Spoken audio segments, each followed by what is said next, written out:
Fala aí, pessoal, sejam muito bem-vindos. Bora dar continuação à nossa aula do livro de Jó.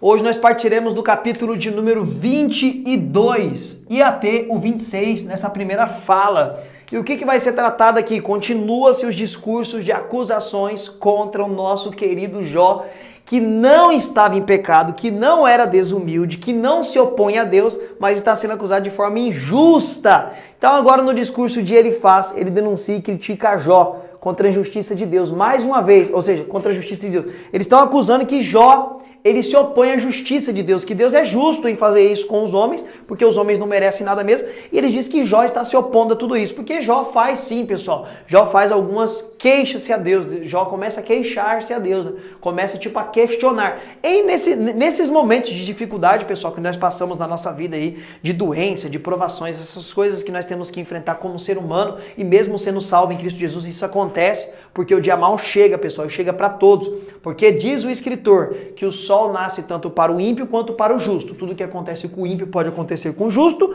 tudo que acontece com o justo pode acontecer com o ímpio. Por isso que o cristão também sofre, por conta ainda da presença do pecado no mundo, pessoal, é simplesmente por isso, tá bom?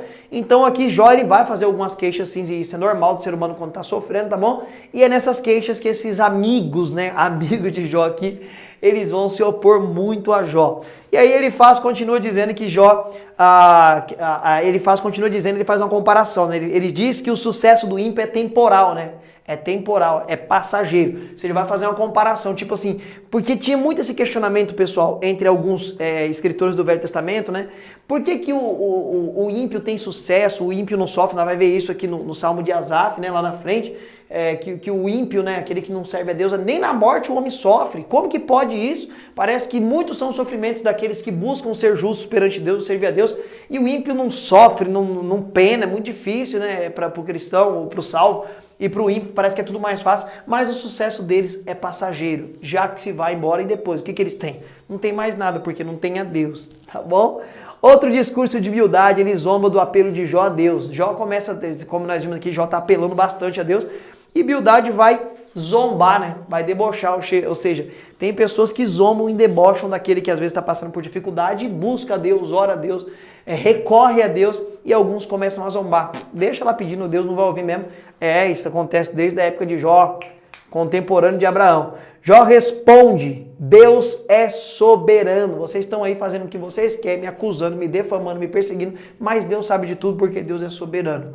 Do 27 ao 31, pessoal, Jó afirma sua retidão. Só Deus sonda o meu coração. Ou seja, eu estou íntegro perante Deus, estou tranquilo. A minha mente e o meu coração está em paz. Deus sonda o meu coração e Ele sabe o meu caminhar, o meu levantar, o meu deitar e o meu proceder. Então eu estou em paz. Por mais que vocês me acusam aí e estão fazendo isso contra mim, eu estou tranquilo, eu estou em paz. Jó relembra do seu passado, o passado abençoado, com filhos, com riqueza, com fortuna, né? Com a vida tranquila, em paz. Ele descreve o seu presente, a lástima, perdeu o filho, a mulher já mandou abençoar ou amaldiçoar, né, dependendo do contexto que você queira interpretar, e ele vai afirmar a sua inocência. Eu sou inocente, pessoal, estou tranquilo, e pede a Deus que o defenda. Mais uma vez, gente, ser caluniado, perseguido de forma injusta por você não estar devendo nada, é triste, é angustiante, e só Deus pode defender. Por isso que dentro desse livro, Jó vai falar, porque eu sei que o meu Redentor vive e ele se levantará ao meu favor. Ele diz isso daqui dentro deste livro aqui, nas suas defesas contra os seus amigos. As pessoas estão injustiçando ele, estão acusando ele, defamando ele, mas ele fala assim, eu estou tranquilo, minha consciência está em paz, Deus sonda o meu coração e o meu Redentor vive e ele se levantará ao meu favor. É o que Jó vai afirmar dentro da sua história aqui do que está se passando. Do capítulo 32, pessoal, até o capítulo de número 37. O que vai acontecer aqui? Vai aparecer outro suposto amigo de Jó que estava observando este diálogo entre os três amigos de Jó e Jó. E este amigo é Eliú. Ele fica assistindo o debate e quando ele entra para o debate, ele tem o seu discurso, ele acusa Jó de criticar Deus. Olha aí, agora você está falando mal de Deus, já. Eu observei tudo e eu notei que você, na verdade, está falando mal de Deus. Você está falando muito contra Deus. Eliú diz que Jó desafiou a integridade de Deus por não recompensar o piedoso. Ou seja, ele diz que na fala de Jó, Jó se coloca muito como piedoso, muito como bonzinho, né? E por isso Jó não é recompensado, né? Jó, não é abençoado por isso. E aí Eliú fala o seguinte, você está totalmente errado, você tá desconfiando da integridade de Deus, está falando que Deus não é justo. É isso que Eliú está acusando Jó, pessoal. E aconselha a esperar no Senhor. Aqui agora ele deu um conselho, para de ficar se lamentando aí, Jó. Ficar angustiado e espera no Senhor, espera dele. Eliú acredita que Deus está disciplinando Jó, mais um que acredita que Jó está sendo disciplinado, quando que na verdade, pessoal, nós que estamos à frente da história, sabemos claramente que Jó não estava sendo disciplinado. Jó estava sendo testado para ver onde estava o seu coração e aonde estava a sua fé. E fica mais do que claro que Jó passou de forma linda pelo teste, que é o que nós vamos ver agora na última sessão aqui do livro. Do capítulo 38, pessoal, capítulo 38 a capítulo 42. Eita, que dois mais feio. No capítulo 42, o que vai ser tratado aqui? Tem muitas coisas importantíssimas a serem trabalhadas aqui. Deus agora começa a ter um diálogo com Jó. E nesse diálogo é para responder todas aquelas perguntas que Jó vai fazendo ao longo da fala, né, do contexto do livro, né? Perguntando para Deus se Deus não assiste, se Deus não está vendo. Por isso que ele o acusou, falando assim, Jó, você está sendo injusto com Deus, falando que Deus não recompensa aquele que é justo, aquele que anda em retidão. Então Deus começa a falar com Jó para mostrar a sua grande grandeza para Jó. E Deus diz para Jó, onde você estava quando eu lancei os fundamentos da terra? Quando eu comecei a criar tudo isso aqui, onde você estava, Jó? Onde você estava? E aqui é legal que Deus fala o seguinte, neste mesmo dia da criação, ou nesse contexto da criação, as estrelas, ou filhas da alva, se alegravam, cantavam, jubilavam, ou no termo hebraico aparece até gritavam.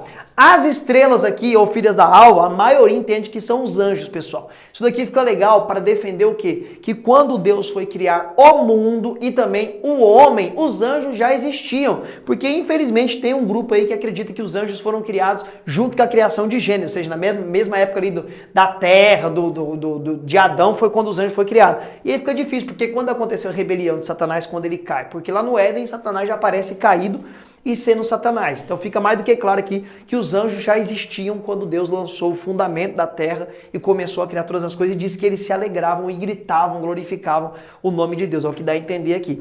A resposta de Deus a Jó. Agora é mais respostas e mais respostas de Deus a Jó.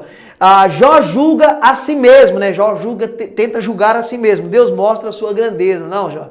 Não tem como você se julgar ou se auto se julgar. E aí Deus começa a falar de algo aqui muito interessante que disputa pensamentos teológicos.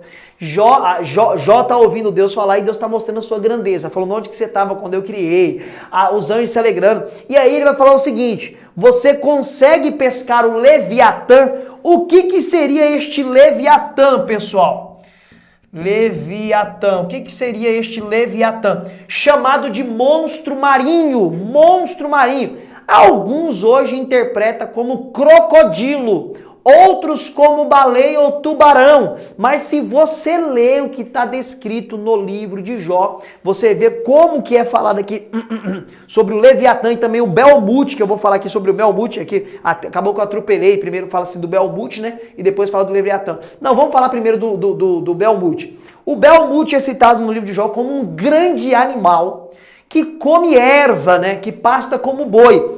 E em algumas bíblias, aí tá no capítulo 40 de Jó, vai falar que esse Belmute seria o hipopótamo. Não faz sentido nenhum pela descrição ali do que tá no livro de Jó. Quando você vai pro original do hebraico, a palavra que aparece para Belmute, dá a ideia de dinossauro. E muitos até entendem que poderia ser um braquiossauro. É isso mesmo, pessoal. Poderia existir dinossauros na época de Jó. E aí, mas como? Não morreu lá com asteroide? Bom, asteroide é o que a ciência diz, a Bíblia não diz sobre isso. Alguns entendem, assim, que creem na Bíblia, que os dinossauros foram extintos no dilúvio de Noé. No dilúvio de Noé foi extinto os dinossauros e alguns ainda permaneceram depois, de alguma forma, ou Deus deixou entrar na arca ou não deixou, entendeu? Só que na época não tinha a palavra dinossauro, pessoal. A palavra dinossauro, ela é do século XVIII para frente. Então na época era chamado de grandes animais ou bestas feras, tá bom? Como aparece lá no livro de Gênesis que Deus criou as bestas feras. Então alguns entendem que seria os dinossauros. Então o Belmute é citado como, na nossa Bíblia normal aqui do Brasil, como hipopótamo, mas não faz sentido, porque diz que a cauda dele é longa e pesada ali no livro de Jó. E a cauda que tamanho que é a cauda do hipopótamo? Desse tamanhozinho? Lá diz que é uma cauda gigantesca, pesada, que é um animal imponente, forte, poderoso. Este é o Belmute que alguns entendem que era um dinossauro, tá bom? Até no termo original ele aparece nas definições como dinossauro. E o Leviatã, que aí o que Deus vai falar? Pode alguém pescar o grande monstro do mar, o grande monstro marinho, Leviatã? Pelas dimensões deste animal, pessoal, não tem nada parecido hoje. E crocodilo também não pode ser, porque as dimensões que dá aqui é muito grande. E outra, diz que da boca dele saía fogo, dá a entender que é um animal que vive no mar e saía fogo pela boca, parece um dragão. Aí alguns vão falar que não, o livro de Jó, por ser comparado como um livro poético, é uma linguagem poética para descrever o grande poder deste peixe ou desse monstro marinho, que não existe hoje isso, né, pessoal? Na verdade, é que um grande mistério que é esse Leviatã. Possivelmente também poderia ser um dinossauro marinho. Tudo leva a entender isso. Porque diz o texto que o homem, quando ficava perto dele, a alma saía do corpo de tanto medo que trazia, que ninguém podia pescar ele com anzol, não podia ferir ali entrar ali pela sua pele, pelas suas escamas. Que animal que é esse, pessoal? Ninguém sabe. Então, tanto o Belmute como o Leviatã é tido aí por muitos acadêmicos como dinossauros. E por que não existe hoje? Se Jó logo depois do dilúvio. É simples, pessoal. Se não existem esses animais hoje, é pela extinção ou pela seleção natural. Nós sabemos que há 100 anos atrás animais hoje já não vivem, com a mudança climática e também através da caça predatória. Essas são as explicações de por que talvez esses animais não existiam mais hoje, porque Jó é bem depois do dilúvio, tá bom? Então são essas explicações legais aqui sobre o Belmute e sobre o Leviatã, tá bom? E ainda dentro do capítulo 38 a 42, vai falar o quê? Que tem a repreensão de Elifaz, Bildade e Zofar. Deus agora, nesse contexto, vai fazer o quê, pessoal? Agora, no finalzinho aqui do livro, Deus vai mudar, restaurar o cativeiro de Jó quando ele orava pelos seus amigos, porque agora eles precisam receber a oração de Jó para receber o perdão pelas suas acusações infundadas contra Jó. E Deus restaura totalmente a vida de Jó, tanto a saúde quanto os filhos. E diz o texto que Deus deu em dobro para Jó tudo que ele tinha, pessoal. Deus restaurou a família de Jó. Tudo leva a entender que os filhos em dobro seria que agora, ele tendo o mesmo número que ele tinha antes, ele teve o dobro, teve 20. Alguns entendem assim. Não é que agora ele vai ter 20 filhos. Tudo leva a entender que somando os 10 que ele tinha com o que ele vai ter agora em dobro, né? Seria totalitando 20. Então ele teve em dobro aí o que ele tinha no começo, beleza? É o que alguns entendem. Mas é muito curioso que Deus agora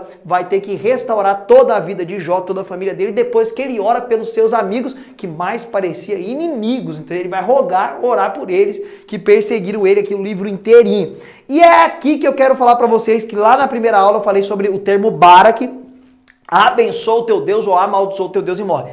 Quem entende que a mulher mandou abençoar, diz, tá vendo aí, ó? Se ela tivesse mandado amaldiçoar lá no começo do livro, como que Deus agora ia abençoar a vida de Jó com a mesma mulher? Jó não trocou de mulher não, pessoal, o texto não diz isso. Tudo leva a entender que é com a mesma mulher lá do começo que mandou amaldiçoar ou abençoar, que Jó vai ser abençoado de novo. E não tem nada contra ela. Deus não repreende ela não tem que pedir perdão. Jó não repreende ela por ter falado aquilo. E aqui é repreendido aqui. Os próprios amigos aqui de Jó aqui são praticamente repreendidos pelo Senhor e precisam da oração de Jó para automaticamente serem acolhidos por Deus novamente, ou enfim, talvez até perdoados por Deus. Então, como poderia essa mulher ter mandado amaldiçoar e agora Deus está abençoando ela sem nada, sem falar nada contra ela? Então, alguns entendem que é por isso que ela mandou abençoar, porque agora ela vai receber tudo de volta o que eles tinham no começo, porque Deus mudou o cativeiro de Jó. Ok, pessoal? E assim termina a nossa exposição do livro de Jó, esse livro tão fantástico, essa história tão extraordinária que alguns até pensam que na verdade nem existiu, é só uma fábula, só um conto, que Jó não existiu, mas o Novo Testamento aprova a existência de Jó. Tiago fala, né, sobre a paciência de Jó. Então eu espero que você tenha gostado da exposição do livro de Jó e eu te aguardo para as nossas próximas aulas com a graça de Cristo Jesus.